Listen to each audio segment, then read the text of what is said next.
Prabowo benar-benar tak berkutik, ketakutan. Wiranto bongkar semuanya. Dalam debat calon presiden, Pak Prabowo menyatakan apa yang dilakukan sekitar 1998 merupakan bagian dari tugasnya untuk membela negara. Selebihnya tanyakan saja kepada atasan saya. Ya. Sebagai Panglima ABRI saat itu, Bapak adalah atasan dari Pak Prabowo. Terus terang masyarakat menunggu penjelasan dari Bapak. Nah, ini banyak yang bertanya kepada saya.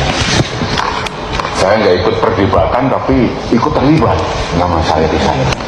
Dan harus menjawab. Ya, kalau tidak saya jawab, ada sesuatu yang hilang dari perdebatan itu.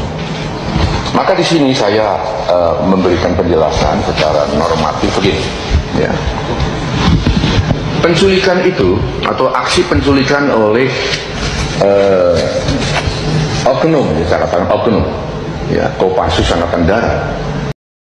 Prabowo benar-benar gak bisa tidur. Itu dilakukan pada medio Desember tahun 1997 sampai dengan Maret 1998. Ya. Pada saat penculikan berlangsung, Panglima ABRI-nya waktu itu masih Jenderal Purnawirawan almarhum sekarang Faisal Tanjung.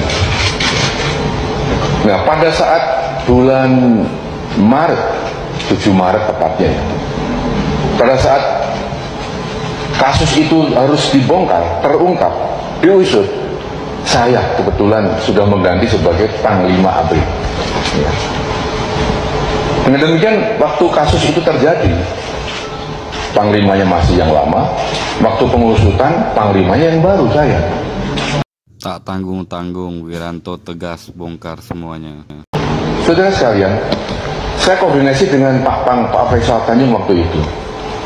Saya tanyakan kepada beliau, Pak, apakah Bapak pernah memerintahkan untuk menculik? Apakah Bapak pernah memerintahkan untuk melakukan aksi-aksi represif? Beliau mengatakan tidak. Tidak pernah saya. Begitu. Betul-betul tidak pernah. Saya pun mengatakan saya juga tidak pernah. Saya melanjutkan kebijakan ABRI waktu itu menghadapi mahasiswa, aktivis, demonstran dengan cara-cara persuasif, dialogis, komunikatif, bukan dengan cara-cara represif. Cara-cara kekerasan dan represif hanya digunakan apabila terpaksa dan betul-betul atas perintah Panglima. Itu. Ya, dengan demikian maka saudara-saudara sekalian, ya,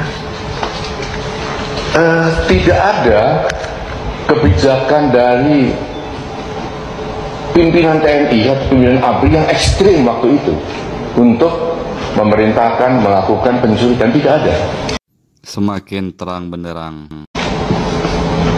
Dan pada saat saya dialog dengan Pak Prabowo Subianto saat itu, pada saat saya menanyakan kenapa melakukan hal itu, maka saya yakin bahwa itu dilakukan atas inisiatif sendiri, atas dasar analisis keadaan yang berlaku saat itu.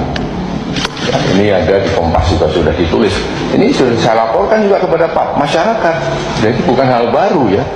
Mungkin bagi wartawan waktu itu masih umur 5 tahun ya, sekarang nggak tahu ini. Tapi ini ada ya, di sana dianggap ini hal yang baru.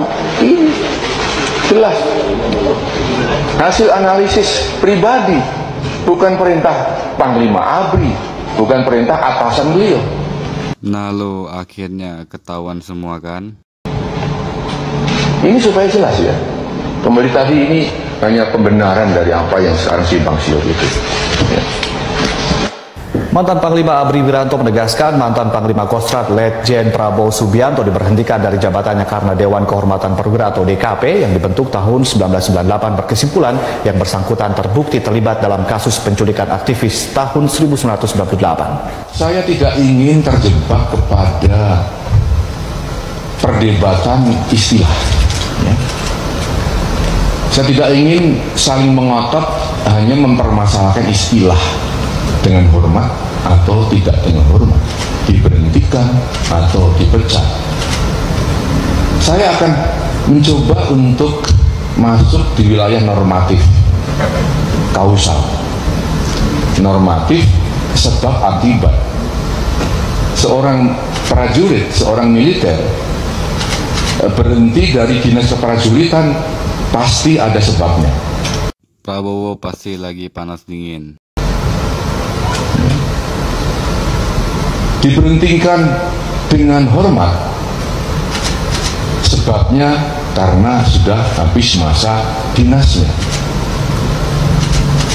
karena cacat akibat operasi sehingga tidak bisa melanjutkan tugas, karena sakit kronis sehingga tidak bisa melanjutkan tugasnya, atau karena atas permintaan sendiri dan diizinkan oleh atasannya, maka dia berhak untuk berhenti dengan hormat. Di sisi lain ada berhenti tidak dengan hormat. Karena apa? Karena melanggar sabta marga, sumpah prajurit, etika keprajuritan, melanggar undang-undang, melanggar hukum yang berlaku di Indonesia. Diberhentikan tidak dengan hormat. Prabowo benar-benar tidak bisa ngelak lagi. Maka tatkala Pak Prabowo Subianto waktu itu sebagai Letnan Jenderal, sebagai Panglima Kostrat, nyata-nyata oleh Dewan Kehormatan Perwira telah dibuktikan bahwa beliau terbukti terlibat dalam kasus penculikan, ya, maka tentu diberhentikannya itu sesuai dengan norma yang berlaku. Dengan demikian maka tidak dengan hormat sudah tidak lagi relevan untuk kita perdebatkan, ya, karena sudah jelas bahwa sebabnya jelas, berhentinya jelas. Terpulang kepada masyarakat untuk membuat istilah yang bagaimana, tapi itu yang penting. Benar-benar mengerikan. Sahabat Indonesia, penjelasan dari Jenderal TNI Purnawirawan Wiranto sangat jelas dan bisa dikonfirmasi kepada yang bersangkutan karena saat ini Jenderal Wiranto masih sehat dan bugar. Pun pula Dewan Kehormatan Perwira yang memberikan rekomendasi kepada Panglima ABRI sehingga Jenderal Wiranto memecat atau memberhentikan, bahkan mencopot sendiri tanda pangkat dari Letnan Jenderal TNI Prabowo Subianto pada waktu itu. Mereka masih sehat, masih bugar. Di antara anggota Dewan Kehormatan Perwira ada Susilo Bambang Yudhoyono, ada Fahru Rosi, ada Agung Gumelar. Mereka bisa dikonfirmasi. Bahkan kalau tidak salah ada video juga dari Pak Agung Gumelar tahun 2019 yang juga memberikan rincian detail hasil sidang Dewan Kehormatan Perwira atau DKP.